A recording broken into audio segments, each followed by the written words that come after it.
Okay. Cove Bay infrastructure is something that everybody needs to be aware of. Cove Bay infrastructure is really that perennial elephant in the room. Okay. Cove Bay users under this budget are going to be seeing a doubling of their user rates from 2011 through 2016.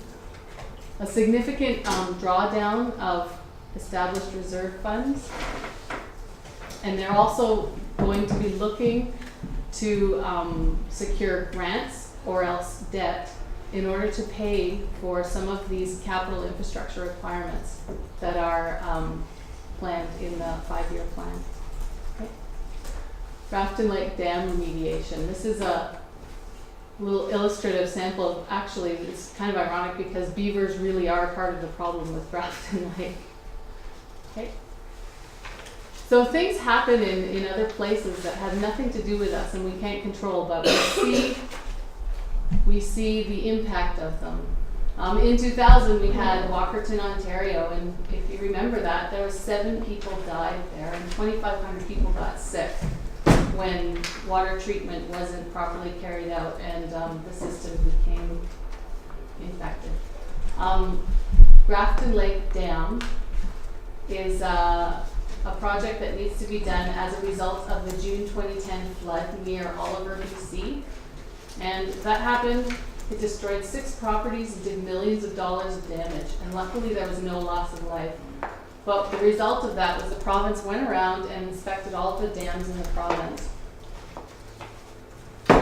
And Grafton Lake Dam was inspected. And we have some work to do on that. A project cost has been put into this year's Cove Bay budget to work on Grafton Lake Dam at a cost of $400,000. We did do $55,000 of the remedial work last year, but there's a further $400,000 that needs to be looked at doing this year.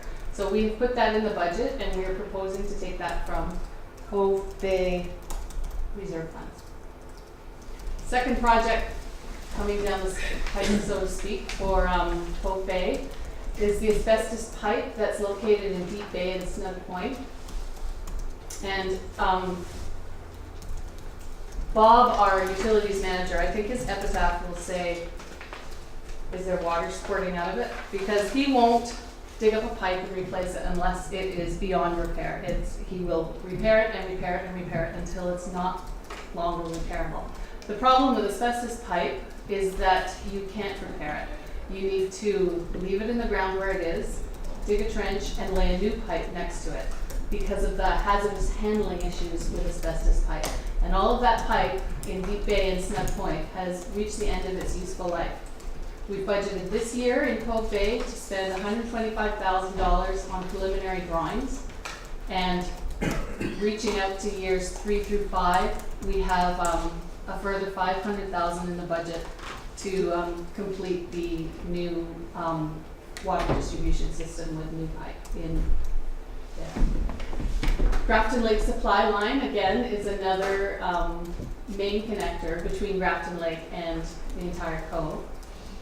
And that one you do wait until there's water spraying out of it before you replace it. So it is in the budget. It's just there as a contingency because somewhere down the road when that main supply line can no longer be repaired, it will cost estimates anywhere from upwards of $500,000 to do that job.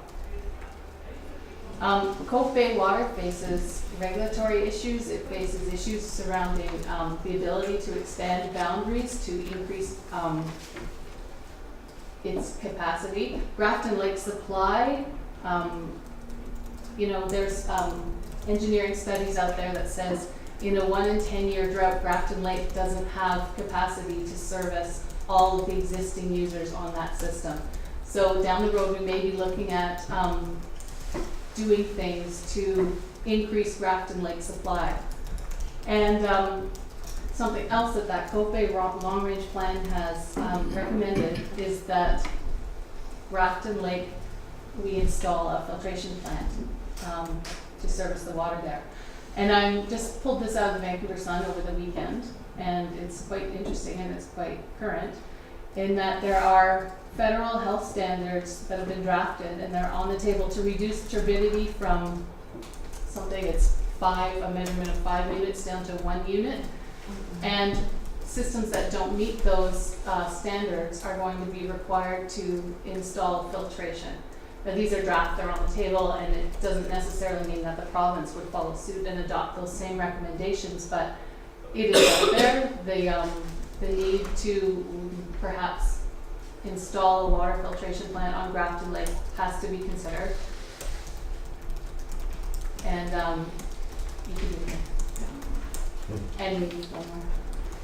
And the estimated cost on that was, we just recently got cost estimates back from the engineers, and we'd be looking at a $4 million infrastructure investment to install water filtration on Grafton Lake. So we're currently in the process of applying for gas tax grant funds to see if we could come up with grant funding that would possibly cover this system. Ask for money while it's being offered. And I believe Councillor Stone and Councillor Lucas are working on that. That was thought at some point. We're not sure that that's a possibility yet. We'll be getting into the gas tax grant later on. Let's not sidetrack the presentation. Okay. Yeah. So anyways, to people who don't live in Cove Bay, why does this matter to them? And this matters to people outside of the Cove Bay district because Cove Bay is central to getting anything done in the Cove.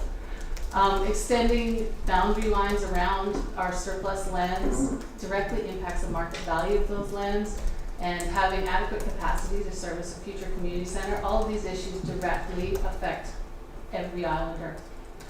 We're also all affected because anything that we borrow on behalf of water systems impacts our ability as a municipality to borrow. We are regulated by the province that we cannot incur a liability that interest and principal payment. That interest and principal payment can't exceed 75% of our revenue. So we also need to ask the question, how much as a community are we willing to borrow in total, and have to decide how can we allocate that available debt service ratio amongst those big projects that we want to do. Upgrade and replacement of our existing fire hall, build a community center, and also deal with infrastructure requirements that may be needed in other waters and sewer systems. So I just wanted to put it out there that Cove Bay water matters, and it matters to everybody on this island. It matters to more than just the people and the property owners who live within the district. And I pulled the numbers from Stats Canada. There are about 40% of dwellings on Bowen Island that are actually connected to Cove Bay water. Most of our businesses and services are located in Cove Bay, and we're all stakeholders in the future of Cove Bay water. Moving on to Tunstall Bay water, costs there are going up by approximately 3%. User fees are recommended to increase by 16%, however. Tunstall Bay property owners in this 5-year financial plan will be looking at paying $875 a year in 2012 and $1,000 in 2013. So I just bump that too quick? Nope, no, perfect.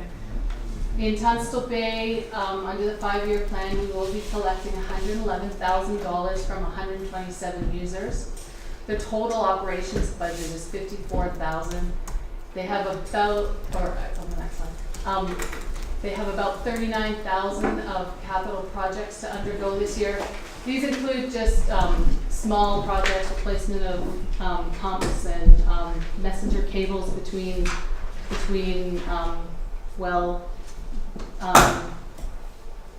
sorry, I don't know that exactly the correct thing. But in year 3 of their 5-year plan, the local advisory committee has asked that we put in a $200,000 amount for replacement of their reservoir tank. Tunstall Bay has low reserves. If you see, I don't know if you have looked at my report or if you have the attachment from it, which shows comparison of 2012 funds in reserve per user. Tunstall Bay has $470 held in reserve per each of its 127 users, and that is the lowest amount of any of the systems. Sorry, Kristen, Mr. Wilbur has to leave in a couple minutes. I wonder if you No, could. no, Oh. I'll end this case because this is far too important to stay home. This is the lowest amount of reserve of any of the systems, and we are coming up with a plan to, over the next 5 years, to augment those reserves. Yeah, Kristen's talking about page 41T, as in Tom. And the other tables that she's referencing are 41S and 41R. Eagle Cliff Water, or is it Eagle Cliff? Nobody really knows if it's one or two words. Here's some happy Eagle Cliff residents standing outside their arsenic pressure reducing valve shed on Eagle Cliff Road. They're happy. You may know Lisa and Shale. They are happy Eagle Cliff residents because this year we're not recommending a rate increase for Eagle Cliff. This year we've managed to extinguish Eagle Cliff's long-term debt, but again, Eagle Cliff is facing the same pressures, the same cost pressures that are being faced by utility systems island-wide. Thanks. Their operations are cost due to fuel and utility costs as well. Thanks. Despite the extinguishing of their long-term debt, the local advisory committee has agreed that they recommend to continue the parcel tax that is levied on each user, each connected, that's actually on each parcel within the Eagle Cliff district. So even non-connected properties pay a parcel tax in Eagle Cliff. They have small, little, tiny capital projects budgeted in years 1 to 3. They've just installed an arsenic pump, and they're waiting to see how that works and if they're happy with it, and if they like it, they're going to put another one in this year. A lot of the water systems are talking about fire flow and having adequate capacity to meet fire underwriter study requirements. But I think that there is definitely a $300,000 amount in there. Eagle Cliff, I think, understands that it would cost significantly more than $300,000 to bring their system up to meet the recommended requirements for fire underwriter survey. But we are keeping that amount in there, and Eagle Cliff is another open reservoir source. It has no filtration. We don't know where government requirements and government legislation is going, and it's probably prudent to keep amounts in there to as placeholders for future costs that may be, again, coming down the pipe. Hood Point is another system just further down from Eagle Cliff. There's 88 people on that system and 21 vacant lots. Again, they too have a combination parcel tax and user rate to fund their system. In 2012, the local advisory committee and staff are recommending an increase to the parcel tax to $300 for connected properties and $150 for unconnected properties. Hood Point has in its operations budget this year a $20,000 one-time charge to, again, rights of way and deal with that. In their capital budget, they have $20,000 of remedial work. Again, this is related to the dam safety requirements that have been going on across the province. They have ongoing small projects in their system, about $10,000 each. And they also have earmarked in year 4 a $200,000 line item for reservoir replacement.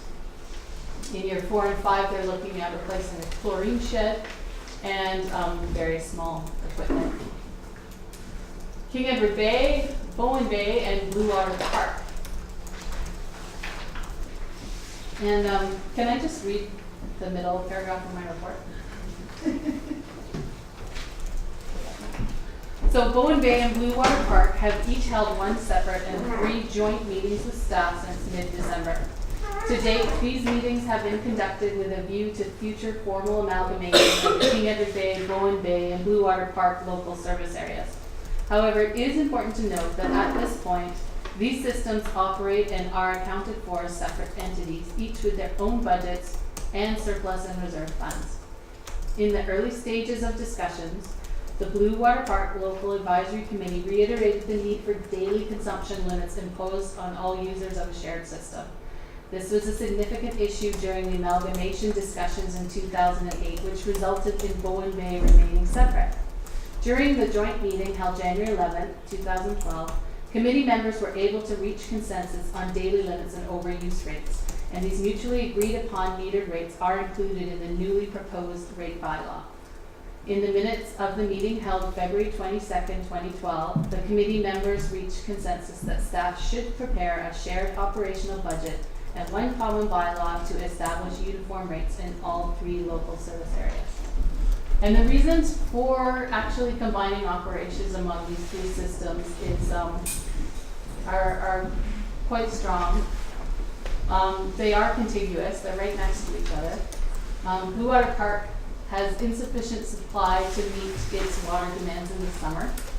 Bowen Bay, as well, sometimes has insufficient supply during the summer, and this is a result of last year. They used to have a reservoir that fed their water needs, a surface reservoir, and last year the utilities manager turned that source off and connected Bowen Bay to the King Edward Bay underground wells to get their water from, because there were some concerns with the quality of water in the reservoir.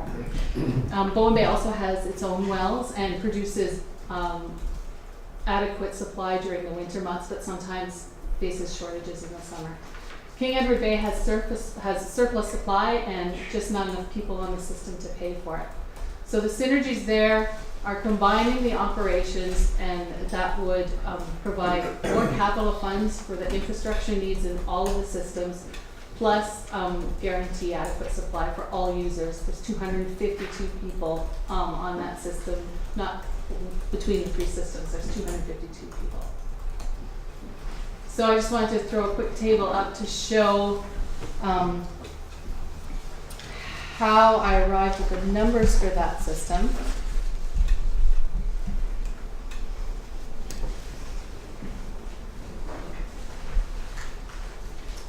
Underlying this budget, there are 3 main assumptions, and these assumptions have been made in consultation with the local advisory committees at the 4 meetings that we've held this year.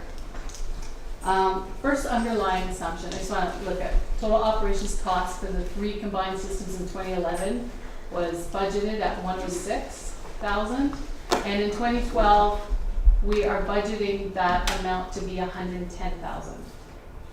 So the 3 main assumptions that I'd like to bring up are: 1, that costs should be shared equally among all users. That 2, this operations cost. 2, ongoing pump replacement costs, while technically they're capital, because they are smaller items and their costs are predictable and measurable, and they fail with some frequency. Our utilities manager has replaced to date this year 1 pump in Bowen Bay and 1 pump in Blue Water Park. There's a 2nd pump in Blue Water Park that is not operational at this time, and he replaced 1 pump in King Edward Bay last year, and that's pretty new infrastructure in King Edward Bay. Ongoing pump replacement costs, well, technically they're capital, because of this frequency, they should be treated like operational costs and paid for by current year revenues. The 3rd assumption was that each year, each property owner should make a contribution to savings of $100 per property. So to achieve these 3 assumptions, the user rate revenue will be required to increase from $126,000 system-wide last year to $153,000 system-wide this year. You can go One more? maybe. Do you want me to go to that and then back again? That one's good. Yeah. So total user rates for 2012 are estimated or are budgeted to be 153,000. And given the nature of the connected versus the non-connected properties, we are recommending that the connected properties pay $535 as their base rate. Non-connected properties pay $320 as their base rate.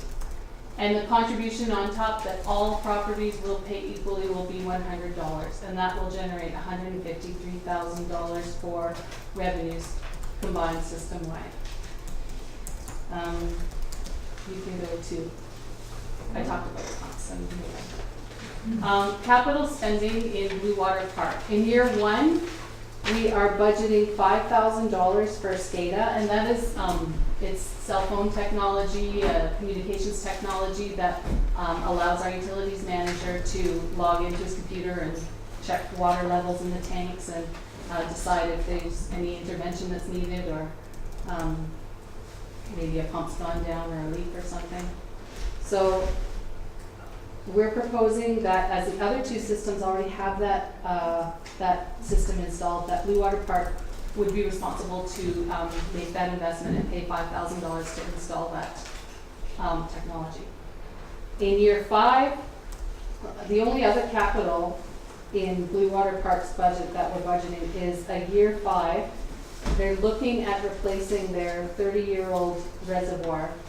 And we propose that the other two systems, Bowen Bay and King Edward Bay, would share in the cost of that replacement. We would be looking at allocating $118,000 to Blue Water Park, $25,000 to Bowen Bay, and $17,000 to King Edward Bay.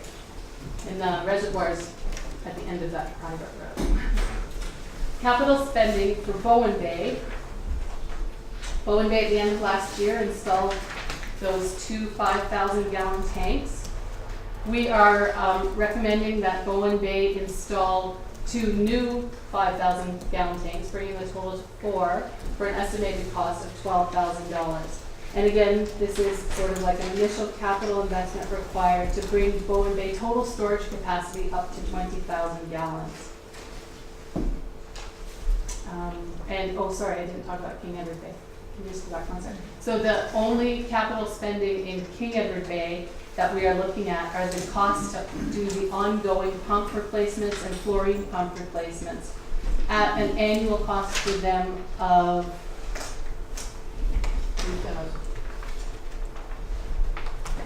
yeah, thank you. 2603 actually. Moving on to Snug Cove Sewer. The rates in Snug Cove Sewer are determined by the total cost divided by water consumption within the district. And then each user is charged their pro rata portion of water consumption. The Snug Cove Sewer costs are charged back to each user based on their pro rata portion of water consumed. Operating costs in Snug Cove Sewer in this budget are in recognition that the long-term debt has been retired last year and that there are no significant cost increases to their operations budget over 2011. It was $119 last year, and we're budgeting for $119 again this year. We're also budgeting for an additional contribution to surplus of $10,000.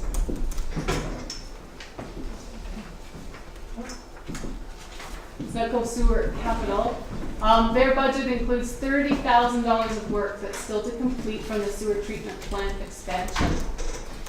There is a $10,000 SCADA system installation budgeted for Snug Cove Sewer.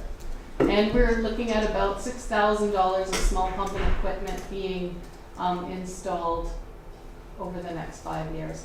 In year 5, the utilities manager has put in the budget approximately $100,000 to install a new lift station. But those numbers out in year 5 are still quite loose. Is that replacing an existing lift station, Kristen, or You know what? I I'm really not sure what some was, I'm sorry, I'd have to have Bob to confirm that with me.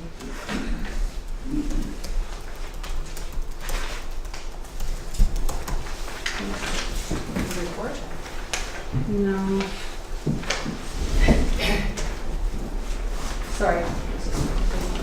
You're looking for the answer? So, yeah, the answer, Well, it's the the one elusive at the answer marina. that's not to be had. It's a lift station at the marina. It's not it either. Oh, well, okay. So, you know, we can go down the road and continue to look ahead. What I think is, from my experience in dealing with all of these utility budgets, what I find is the operations costs of the systems are known and they're quite fixed except for one-time unusual type items.